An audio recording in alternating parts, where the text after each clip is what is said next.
ഇപ്പോൾ സങ്കടകരമായ ഒരു വാർത്ത ഇബിൻ ജോസ് കൊച്ചിയിൽ നിന്ന് റിപ്പോർട്ട് ചെയ്യുന്നു. പനങ്ങാട് ഒരു വിദ്യാർത്ഥി തൂങ്ങി മരിച്ചു.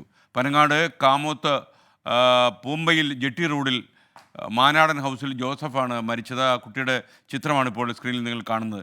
വീട്ടിലെ മുറിയിലാണ് തൂങ്ങി മരിച്ചതിൽ കണ്ടെത്തിയത്. വിദ്യാർത്ഥി ഉടനെ നെട്ടൂരിലെ ഒരു പ്രൈവറ്റ് ഹോസ്പിറ്റലിൽ എത്തിച്ചെങ്കിലും രക്ഷിക്കാൻ കഴിഞ്ഞില്ല. ഇപ്പോൾ ഇബിൻ ജോസ് ടെലിഫോണിൽ ചേരുന്നു. ഇബിൻ ജോസ്, വിവരങ്ങൾ എന്താണ്?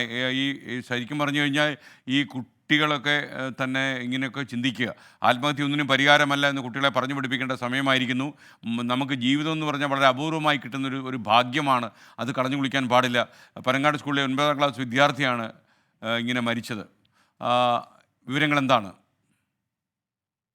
വളരെ ദാരുണമായ സംഭവമാണ്. ഇന്നലെ രാത്രിയാണ് വീട്ടിലെ മുറിക്കുള്ളിൽ കുട്ടിയെ തൂങ്ങിയ നിലയിൽ കണ്ടെത്തിയത്. ഉടനെ തന്നെ വീട്ടുകാർ ആശുപത്രിയിൽ എത്തിച്ചെങ്കിലും രക്ഷിക്കാനായില്ല.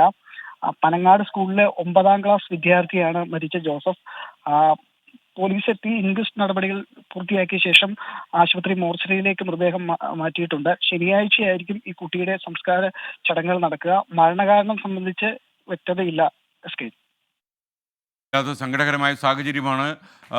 ഈ ഇങ്ങനെയുള്ള ആത്മഹത്യ മുനമ്പിലൊക്കെ കുട്ടികൾ എത്തിച്ചേരുമ്പോൾ അവർക്ക് കോൺടാക്ട് ചെയ്യാൻ ചില ടെലിഫോൺ നമ്പറുകൾ കേരളത്തിലുണ്ട്.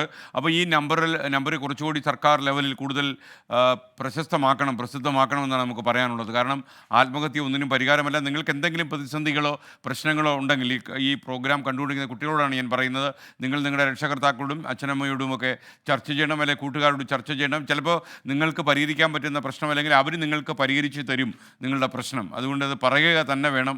ഈ ജീവിതത്തിൽ നമുക്ക് കിട്ടുന്ന ഒരു ജീവിതം എന്ന് പറയുന്നത്, ഈ ചെറിയൊരു കാലത്തേക്ക് കിട്ടുന്ന ഈ ജീവിതം എന്ന് പറയുന്നത് വലിയൊരു കാര്യമാണ് എന്ന് നിങ്ങൾ മുതിർന്നു കഴിയുമ്പോൾ നിങ്ങൾക്ക് മനസ്സിലാകും. അതുകൊണ്ട് കുട്ടികൾക്ക് എന്തെങ്കിലും പ്രശ്നങ്ങളോ ചെറിയ കാര്യങ്ങളോ മനസ്സിനെ വിഷമിപ്പിക്കുന്ന കാര്യങ്ങളോ ഉണ്ടെങ്കിൽ രക്ഷകർത്താക്കളോടും മാതാപിതാക്കളോടും തീർച്ചയായിട്ടും സംസാരിക്കണം.